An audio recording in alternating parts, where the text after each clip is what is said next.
Let's make a stitch pattern. Today we're working on the herringbone stitch. You can see I've got two different samples worked with actually the same yarn, but I've used two different needles. And so I do want to show you that it has a very different look and feel depending upon the needle size. It does produce a nice flat fabric and it looks like it's woven. And on the back it has a ribbed effect if you turn it sideways. And it's, again, a very dense and almost tough fabric. And if you make your needle size a little bit larger, you can have it a little bit more supple, a little bit softer, but it's still a nice strong fabric either way with a beautiful herringbone design.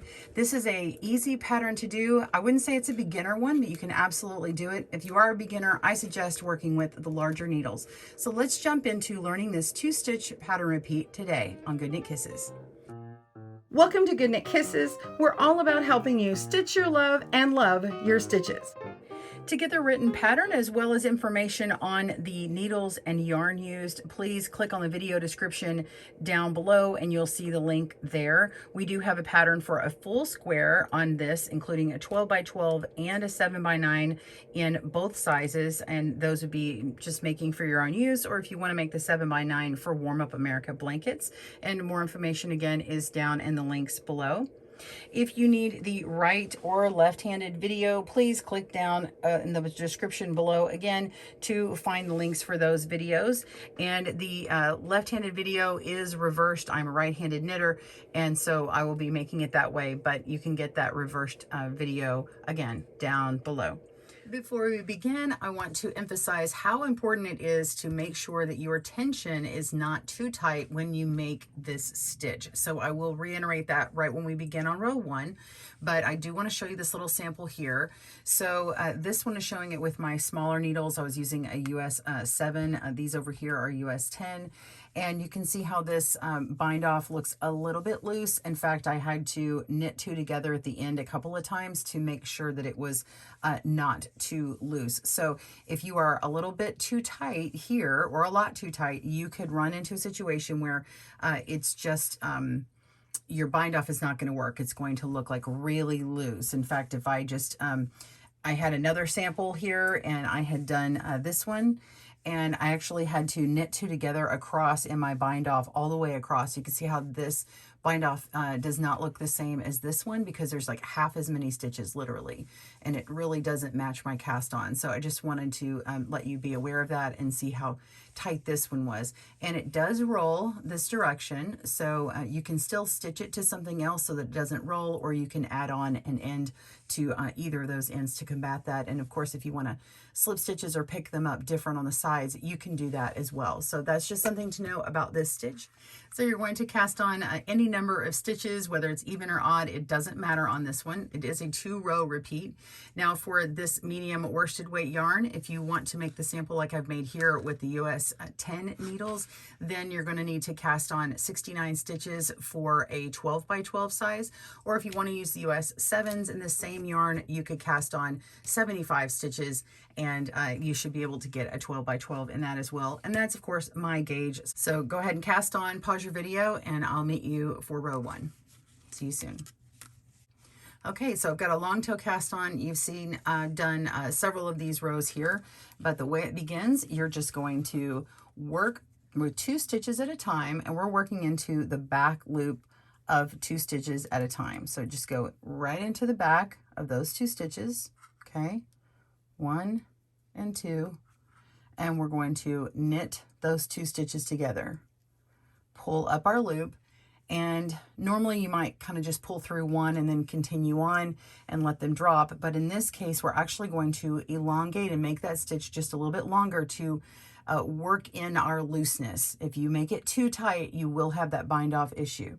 So now what we do is just let only 1 stitch drop off our needle. See how only 1 is going across?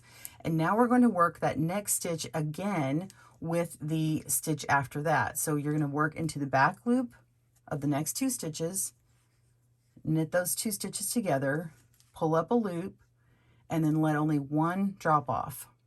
Okay? Do that again. Knit into the back loop of both stitches together, pull up a loop, make it nice and loose, and drop only one off.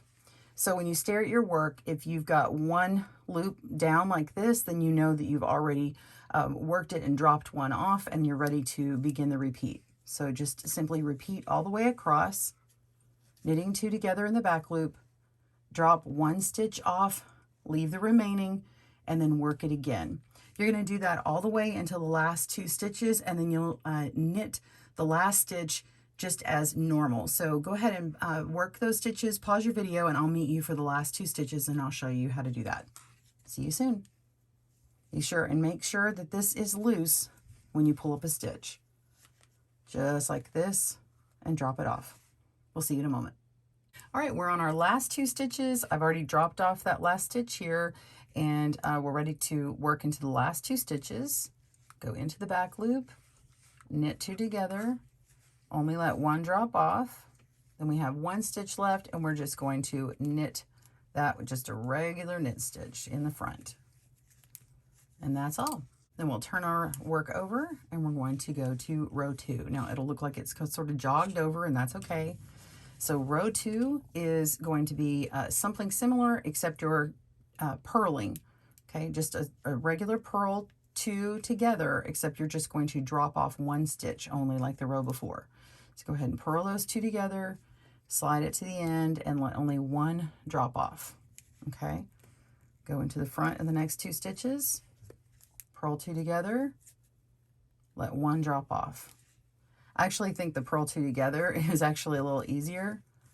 Purl 2 together, 1 drop off, purl 2 together, 1 drop off, and just keep going.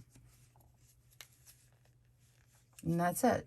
So you're going to continue that all the way until the end, and the very last stitch you will be working as a purl 1 stitch, and that's it. So go ahead and keep working, pause your video. I'll meet you on the last couple stitches, and we'll just do that together.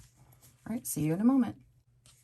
We're on our last 2 stitches, and you're simply going to purl these 2 together, dropping 1 of the stitches off, and then purl the last stitch as normal.